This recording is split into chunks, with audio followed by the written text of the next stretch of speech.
राजा नल निषद देश के राजा थे जो अपनी न्यायप्रियता और वीरता के लिए प्रसिद्ध थे। उनके राज्य में सुख शांति का वातावरण था। राजा नल के पास एक दिव्य घोड़ा था जिसे उन्होंने इंद्र से प्राप्त किया था। राजा नल की पत्नी दमयंती जो विदर्भ देश के राजा भीम की पुत्री थी बहुत ही सुंदर थी। अनेक राजकुमार उनको पाना चाहते थे। राजा नल और दमयंती ने एक दूसरे के बारे में सुना और दोनों ने मन ही मन एक दूसरे को पसंद किया। एक दिन एक हंस ने राजा नल को दमयंती की सुंदरता और गुणों के बारे में बताया और दूसरी ओर दमयंती के पास जाकर राजा नल की प्रशंसा की। हंस की बातों से प्रभावित होकर दमयंती और नल ने एक दूसरे से प्रेम करने का निर्णय लिया।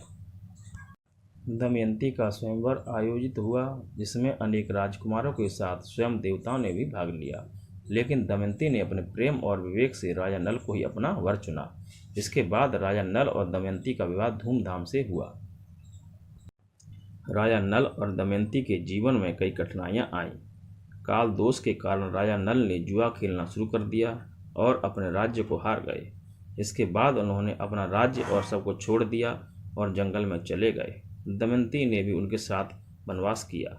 जंगल में कई कष्ट झेलने के बाद दोनों एक दूसरे को बिछड़ गए। दमयंती ने अपने पति को ढूंढने का प्रयास किया और अंततः उन्हें ढूंढ निकाला। दोनों ने पुनः मिलकर अपने राज्य को वापस पाने का संकल्प लिया और कई कठिनाइयों के बाद राजा नल ने अपना राज्य वापस प्राप्त किया और फिर से अपने राज्य में सुख शांति स्थापित की। राजा नल और दमयंती की कहानी प्रेम, त्याग, संघर्ष और विजय की कहानी है। यह हमें सिखाती है कि सच्चे प्रेम और दृढ़ निश्चय से सभी कठिनाइयों को पार किया जा सकता है।